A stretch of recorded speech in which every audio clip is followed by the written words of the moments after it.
ये जो स्केच आप देख रहे हो ये अभी आधा है और इस अधूरे स्केच के पीछे एक पूरी कहानी छुपी हुई है। हम सबकी लाइफ में एक ऐसा पल आता है जब हमें लगता है कि सब कुछ अधूरा है, सपने अधूरे, मेहनत अधूरी, कभी कभी उम्मीदें भी अधूरी लगती हैं। लेकिन एक कहानी ऐसी है जो हमें ये सिखाती है कि अधूरेपन के भी पीछे एक बड़ा अर्थ होता है। आज मैं हनुमान जी के इस आधे रूप के साथ उनकी पूरी कहानी सुनाऊंगी। एक ऐसी कहानी जो सिर्फ तुम्हें बल नहीं, संकल्प भी सिखाती है। मैंने स्केच को आधा इसलिए रखा है क्योंकि हनुमान जी का रूप हमेशा उनके भक्तों के मन में पूरा होता है, उनकी पूरी कहानी होती है। पर उनकी कहानी की भी शुरुआत एक ऐसी बात से होती है जब उन्होंने अपनी शक्तियाँ गंवा दी थी। मीन्स वो अपनी शक्तियों को भूल गए थे। बाल हनुमान एक ऐसे बालक थे जिनमें सभी देवताओं की शक्ति थी, हवा की गति थी और निडरता तो अपार थी। मतलब वो किसी से नहीं डरते थे। लेकिन एक बार कुछ ऐसा हुआ कि उन्होंने सूर्यदेव को फल समझकर निगलना चाहा। देवता उनके इस अनंत बल से घबरा गए। उन्हें डर था कि कहीं सब कुछ खत्म ना हो जाए और उनकी शक्तियों पर बंधन डाल दिए गए। इसके बाद वही हनुमान जो पर्वत उठा सकते थे, जो ब्रह्मांड हिला सकते थे, वो अपनी शक्तियों को भूल गए। उनका वरदान उनकी विस्मृति ही बन गया। हम भी अपनी शक्तियों को उसी तरीके से भूल जाते हैं। हमें लगता है कि हम लाइफ में कुछ कर नहीं सकते, लेकिन असली शक्ति कभी भी नहीं जाती है, बस वो सो जाती है, उसे जगाना होता है।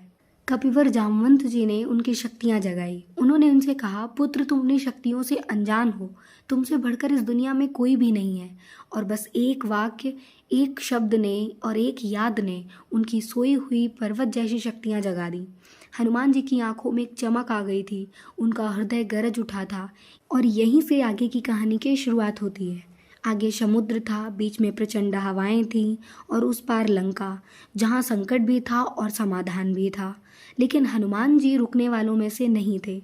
उन्होंने आकाश की ओर देखा और कहा, जिसके मन में राम बसे हुए हैं उसका भला कौन कुछ बिगाड़ सकता है, उसके कैसे काम अधूरे रह सकते हैं। फिर शुरू हुई एक महायात्रा। सबसे पहले सहस्त्र योजन की उड़ान, फिर मैनाक पर्वत का अभिनंदन, फिर सुरसा की परीक्षा और आखिर में सिंहिका जो परछाई को पकड़ने वाली राक्षसी थी। हर कदम पर रुकावटें थीं और हर रुकावट का एक ही प्रश्न, एक ही उत्तर, संकल्प। हमारी लाइफ में भी समुद्र होते हैं। कभी एग्ज़ाम, कभी तनाव, कभी परीक्षा, कभी परिवार का दबाव, कभी ना कभी बहुत सारे ऐसे ऑब्स्टेकल्स आते हैं जो हमें रोकने की कोशिश करते हैं।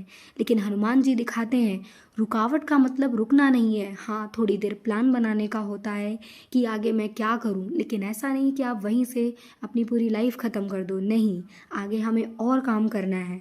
अब उसके बाद क्या था, लंका पहुंचकर हनुमान जी ने माता सीता का पता लगाया, लंका दहन किया, राम जी का संदेश दिया। पर असली संकट तब आया जब लक्ष्मण जी मूर्छित होकर गिर पड़े। युद्ध का समय था, सबके मन में शोक था।